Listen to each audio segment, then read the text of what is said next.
ጆሮ እኮ ምንም አልቀመሰም። እኔ ግን እርግብ የሆነች ደስ የምትል ነገር አቅምሳኛለች። ብጨልንም አይቆጨኝም። አሁን እኔ ድንጋይ ራስ አይደለሁም። ግን እኮ እርግብ በጣም ነው ደስ የምትል። ቆይ ግን እርግብ በቃ ይቅርታ አታደርግልኝም ማለት ነው? በጣም ናፈቀች። ሂጄ ባያት ደስ ይለኝ ነበር።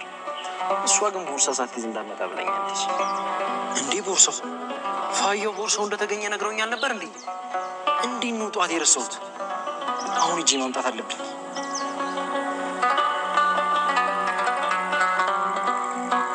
ሀና ከማንም ፍቅር እንደያዛት እንኳን የገባት አይመስላትም። ሁለቱንም ለምን እንዴት እያለች ራሷን ከመጠየቅ ውጭ ተምቹ አሁንም ቢሆን በእርግብ ላይ ምንም አይነት ተስፋ አልቆረጠም። አሁንም ቢሆን አንድ ቀን ይገባትና እርግብ ይቅርታ አድርጋልኝ በአንድ ላይ ሆናለሁ ብሎ ነው የሚያስበው። ጆሮም እንደዛው አንድ ቀን እውነቱን ሁሉ እነግራታለሁ፣ ሀና ጥሩ ልጅ ናት እያለ በውስጡ ያስባል። በተደጋጋሚ ከአባባ ኖላዊ ወይም ጋር ያጋጨው ነገር አለ። ስለ ሀና አንዳንድ ነገር ሲናገር አባባ ኖላዊ ለምንድን ነው እንደዚህ የምትለው ብለው ሲቀልዱበት በሰዓቱ ይናደዳል። ምክንያቱም ሀና ላይ የሚያፈቅራት በጣም ስለነበረ ነገሮችን ለማንም ሰው ማስረዳት አልቻለም፣ ፍቅሩንም መግለጽ አልቻለም። ለዛም ነው እስከዛሬ የቆየው። ሀናን በተደጋጋሚ ስጠይቀው ነበረ ከዚህ በፊት ጆሮ እኔን ታፈቅረኛለህ ሆይ ትወደኛለህ ሆይ ብላ ስትጠይቀው ነገሩን በሙሉ በተቃራኒው ነበር ያደረገው። አንቺ ጥሩ ልጅና በጣም መልካም ሴት ነሽ፣ ስለዚህ ለምን እወድሻለሁ ብሎ እንደውም እንደሚጠላት አስመስሎ ነበር የነገራት። ታዲያ አሁንም ሀና ነገሮች በሙሉ ድብልቅልቅ ያሉባት ትመስላለች። እዝራ በዛን ሰዓት እንደዛ ብሎ ሲሸሻት ለምን እንዳሰበችና ለምን እዝራ ሲርቃት በዛን ልክ እንዳዘነች ለማንም ሰው ሊገባው አልቻለም። ሰላምም ጠይቃት ነበረ። ለሰላምም የምትመልስላት አንድና አንድ መልስ ነበር። ጥሩ ልጅ ስለሆነና ስለሚያሳዝነኝ ነበር መልሷ። ሀዘንና ጥሩነትን መግለጽ ያው ፍቅር ውስጥ መግባት እንደሆነ ግልጽ ነው። ሰላም ጤና ይስጥልኝ ውድና የተከበራችሁ የቻናል ተከታታዮች እንኳን ደህና መጣችሁ። ቪዲዮውን ላይክ፣ ሼር፣ ሰብስክራይብ በማድረግ ጀምሩት። በአሁኑ ክፍል በጣም አሳዛኝም አስደሳችም አለ። ምክንያቱም ወይዘሮ ሜላት ያን ሁሉ በደል ከበደለቻት ባዩሽ ጋር ለመቀራረብና ክሷን አንስታ ከእስር ቤት እንድትወጣ ልታደርግ አስባ ነበር። ግን ነገሩ እንዲህ ነው። ድንብላልን ያሰቃየቻትና ያን ሁሉ በደል የበደለቻትን ሙሉ ለሙሉ ለወይዘሮ ባዩሽ ስታስረዳት ገርሟት ነበር። መግረም ብቻ ሳይሆን ለምንድን ነው እዚህ እኔ ላይ ከኔ አልፎ ሰራተኛ ላይ ይህን ሁሉ በደል ያደረሰችው የሚለው ጥያቄ ፈጥሮባታል። ወይዘሮ ሜላት አሁንም ቢሆን ለባዩሽ ምንም አይነት ጥላቻና ምንም አይነት ፍርድ ቤት ቀርባ የሆነ ክስ እንዲመሰረትባት አልፈለገችም። ይህ ነገር ታዲያ መስፍንንም አሳስቦታል። መስፍን መረጃ ሰብስበን ያቺ ሴትዮ ማረሚያ ቤት እንድትበሰብስ ማድረግ አለብን የሚል ሀሳብ አለው። ይህን ሀሳብ ሜላት ልትቀበለው አልቻለችም በፊት። አሁን ግን ምናልባት እሷም ይህ ሁሉ ከሰማይ በኋላ ስለ ባዩሽ እያንዳንዱ እውነታ ካወቀች በኋላ ፍርድ ቤት እንድትቀርብና ክስ እንድመሰረትባት ማድረጓ ይቀራል ወይስ?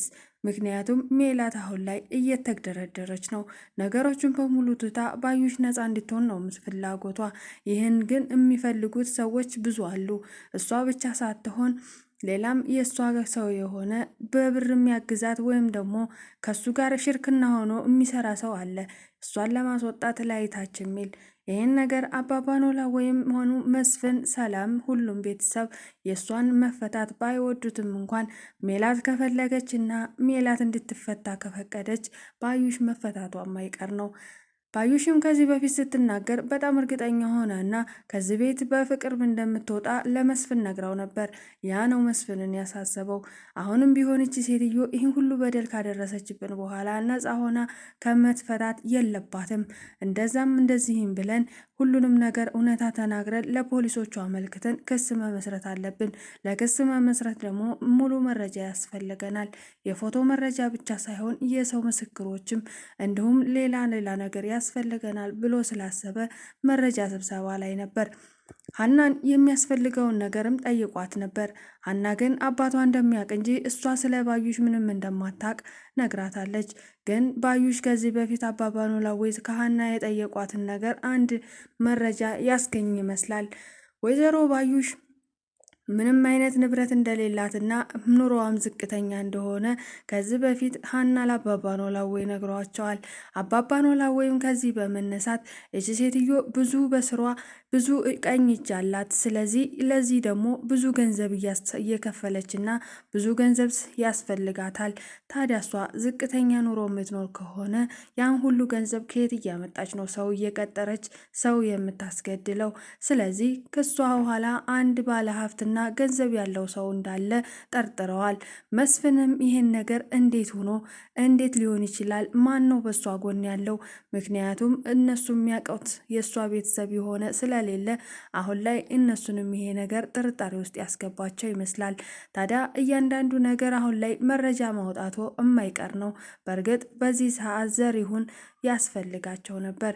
ዘሪሁን ግን አገሩ በቃኝ፣ ስራዬም ትቼ እዚህ መቆየት አልችልም እና ተምቹም እኔ ጋር ሊስማማም ሆነ ሊግባባ አልቻለም። ሁሉንም ነገር ጨርሻለሁኝ፣ የሀናን እውነታ አውጥቻለሁ ብሎ ለዚህ ሁሉ ምስክርነት ሳይበቃ ወደ አገሩ መመለሱ እዚህ ጋር ጉዳት ያለው ይመስላል። እሱ ቢኖርና እሱ እያንዳንዱ መረጃ ማስረዳትም ሆነ መረጃውን ሊያመጣው ይችል ነበር። ግን እሱ ባለመኖሩ ብዙ ነገር ይጎላል ብሎ ይታሰባል። ሀና እንግዲህ የምታውቀው ታሪክ የለም። አሁን ላይ እሷ ለራሷ ሌላ ውዝግብ ውስጥ ገብታለች። በባለፈው ክፍል ላይ እንዳየነው እዝራ የነገራትን ነገር ማመን ከብዷታል። ልክ ብዙ ዓመት እንደምታውቀውና ከዚህ በፊት ብዙ ነገር እንዳሳለፉ ነገር ነበር የተሰማት። እዝራ ከዚህ በላይ ከአንቺ ጋር መቀጠል አልፈልግም፣ ምክንያቱም ሀና አንቺ በጣም ጥሩ ልጅ ነሽ። ከዚህ ክፍል ተማሪዎች አንቺን ለየት ባለ ነገር ነበር ያየሁሽኝ። ታዲያ ከአንቺ ጋር መሆንን ፈቅጀው ነበረ። ብዙ ሰዎች እኔ ስለማላናግራቸውና ፊት ስለማልሰጣቸው ጥጋበኛ፣ ኩራተኛ ብለው እንዲሁም ደግሞ ሌላ ስም ሊያወጡልኝ ይችላሉ። አንቺ እንደዚህ አይነት ሴት ስላልሆንሽ በጣም ወድጄሽ ነበረ።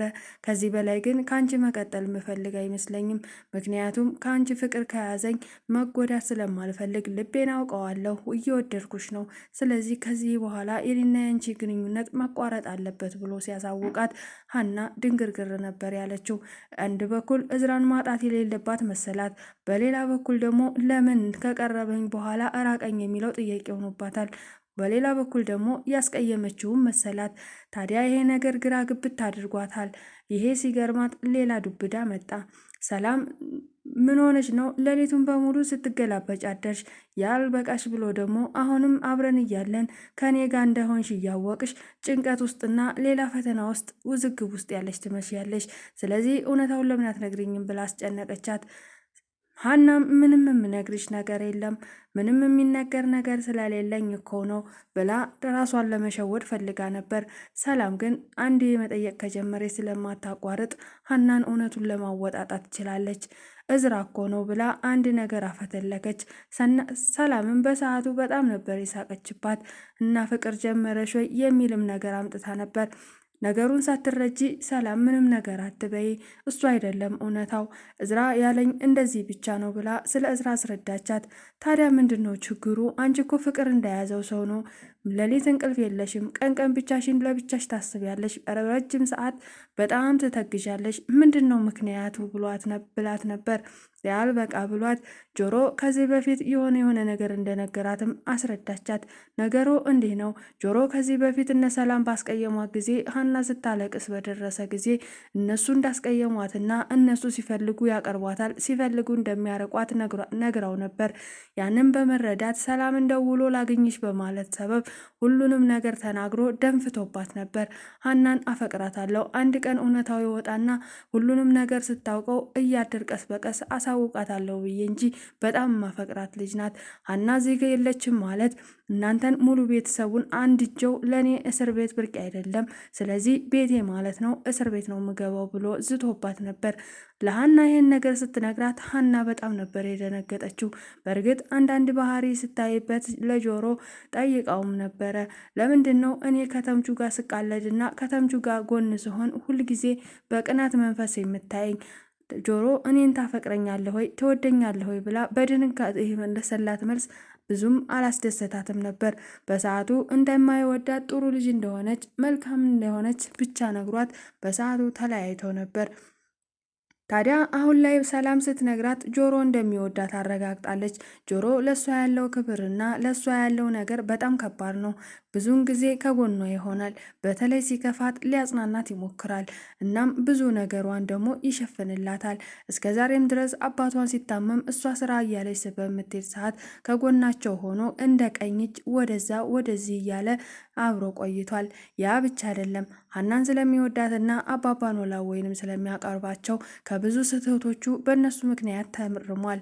እሱ ብቻ አይደለም፣ ጓደኛው ተምቹንም አሁን ላይ ከስርቆት እንዲሁም ከሌሎች ሱሶች አቁሞ ነበረ።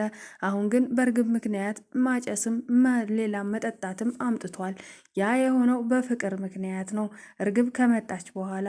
ከዛ በፊት ግን ሁሉም ተምረው ታርመው ከአባባ ኖላዊ ጎን ሆነው ሀናን ላለማጣት ሲል ነገሮችን በሙሉ ጆሮ አስተካክሎ ነበር። ግን ከዛሬ ነገ ጊዜው እየነጎደ ሄደና እዚህ ደረጃ ላይ ደርሰዋል። ሀናም እንግዲህ ሰው ናትና ፍቅር ያስፈልጋታል። በህይወቷ አንድ ሰው ሊያስፈልጋት ይችላል። እሱም እዝራን ወዳው ነበረ መሰል። እንደዛ ነው የሚያስመስልባት። እዝራን በደንብ ቀርበዋለች። በእርግጥ መጀመሪያ አካባቢ ላይ መማር ነው የምፈልገው፣ እባክህን እዝራ ከኔ ራቅ እያለች ስታስፈራራው ነበር። ዛሬ ግን እሱ በፍላጎቱ ሲርቅ ለእሷ ሀዘን ነው ጥሎባት ሄደው። ይህ ነገር ለሁለቱም እንዴት እንደሚሆን እሷ ራሱ ግራ ገብቷታል። ምክንያቱም የእሱ ብቻ ሳይሆን የጆሮ ነገር መሆን አሳስቧታል። ታዲያ ሰላም ጥያቄዋን አላቆመችም። አሁንም ቢሆን ማንኛውን ነው የምትወጂው፣ እዝራን ነው ወይስ ጆሮን ነው ብላ ጥያቄ አቅርባላታለች። ሁለቱንም እንደማለት ጆሮን አልወደውም ብላ ሌላ ጣጣ ገብታለች። ጆሮን አትወጂውም፣ ያ ማለት እዝራን በጣም አፍቅረሸዋል ማለት ነው። በእርግጥ እዝራ የሚፈቀር ልጅ ነው፣ የሀብታም ልጅ ነው፣ ቆንጆ ነው፣ በዛ ላይ ስነ ስርዓት ያለው ሰው ነው፣ ሰው ያከብራል በሚል ሰላምም ልታስረዳት ሞክራ ነበር። ሰላምዬ ለምንድን ነው የማትረጅኝ? አንቺ እህቴ ያልተረዳሽ ማን ሊረዳኝ ነው? እኔ እዝራን አፈቅረዋለሁ አላልኩም፣ ግን ደግሞ ማንናቸውንም ላፈቅር አልችልም። እኔ በአሁኑ ሰዓት መማር ነው የምፈልገው ብላለች። ግን ይሄን ስላለች ብቻ ልታምናት አልቻለችም። ምክንያቱም ሁኔታዋና ትጋዜዋ ሁልጊዜም ከአይኗ ላይ አይጠፋም። በሀሳብ ጭልጥ ትላለች። ያ ብቻ አይደለም፣ ሌሊት እንቅልፍ አይወስዳትም፣ ምግብ ከልክሏታል።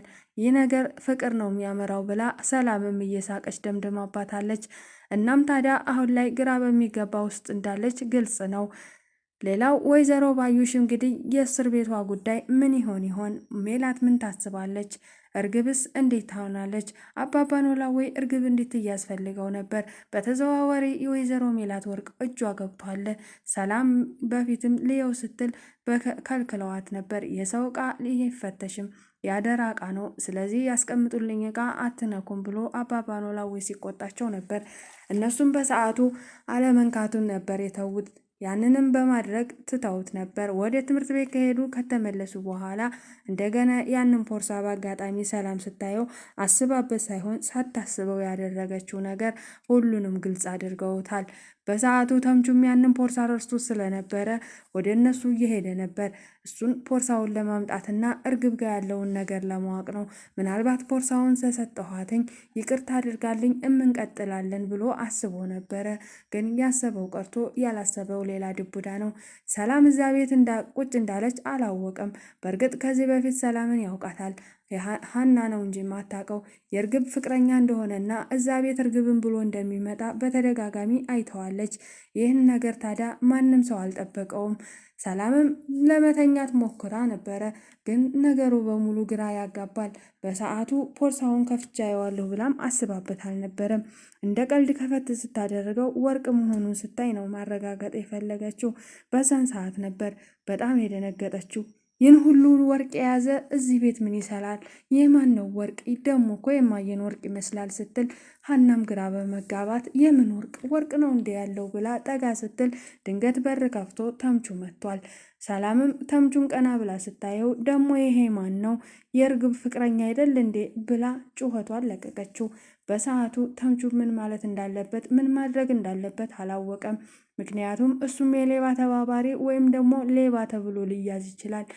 በእርግብ ምክንያት ያ ነገር እንደሚፈጠር ግልጽ ነው። እስከ ዛሬ እርግብን ሲፈልጓት አላገኟትም ነበረ። አሁን ግን በተምቹ ምክንያት አገኝተዋታል። ተምቹንም ምናልባት የሰረቀ መስለው ሊታያቸው ይችላል። ስለዚህ ተምቹም አሁን በራሱ ሰዓት ችግር ውስጥ እየገባ ነው በእርግብ ምክንያት። ስለዚህ ያ ወርቅ ከዚህ በኋላ ወደ እነሱ አይመለስም ማለት ነው። እናም የወይዘሮ ሜላት በሰበቡ ወርቋን አግኝታለች። ሰላም እና ምላሴም እንግዲህ አሁን ላይ ከባድ ችግር ውስጥ እንዳሉ ቢያውቁም እንኳን በወይዘሮ ባዩሽ መታሰርና በዛ ላይ መረጃ በማጣታቸው ሁሉም ሰው ተደናግጧል። በተለይ መስፍንና ምናሴም ቢሆን ለዚያ ሴትዮ እዛው እስር ቤት እንድትቆይ ይፈልጋል። ምክንያቱም ከዚህ በፊት ልታስገድለው እንደነበረ በሰው ይታወቃል። ግን ደግሞ ለዛ ማስረጃ የለውም። ሰዎቹን በትክክል አላያቸውም፣ ደንግጦ ስለነበረ ያንን በማስመልከት በእርግጥ መረጃ ቢያሰባስቡም አሁን ላይ ወይዘሮ ባዩሽ ብቻ ሳትሆን እርግብም ጥፋተኛና እንዲሁም የሌባ ተባባሪ በመሆን ትያዛለች። እንግዲህ በቅርቡ እውነታው ወጣ ማለት ነው፣ እያንዳንዱ እውነታ። እናም ሰላምና ምላሴ ሀናም የእሷን እውነታ ለማውጣት ነበር እስከ ዛሬ ሲሮጡ የነበረው። አሁን ለሁሉም እውነታው ወጣ ማለት ነው። በዚህ ነው ያለቀው የዛሬው ቪዲዮ። በቀጣይ ቪዲዮ እስከምንገናኝ ቸር ሰንብቱ። ላይክ፣ ሼር፣ ሰብስክራይብ አይረሳ። ስለምትበረታቱኝ በጣም አመሰግናለሁ ውድ ቤተሰቦቼ። እንግዲህ የወይዘሮ ሜላት እና የወይዘሮ ባዩሽ ጉዳይ በጣም አሳሳቢ ሁኔታ ላይ ነው ያለው። በቅርቡ የወይዘሮ ሜላት እውነታ ይወጣል። ባዩሽም እንግዲህ ትታሰራለች፣ ይፈረድባታል ብለን እናስባለን። አናቅም። በሚቀጥለው ክፍል እስኪ የምናየው ነገር ይኖራል። እስከዛው ቸርስ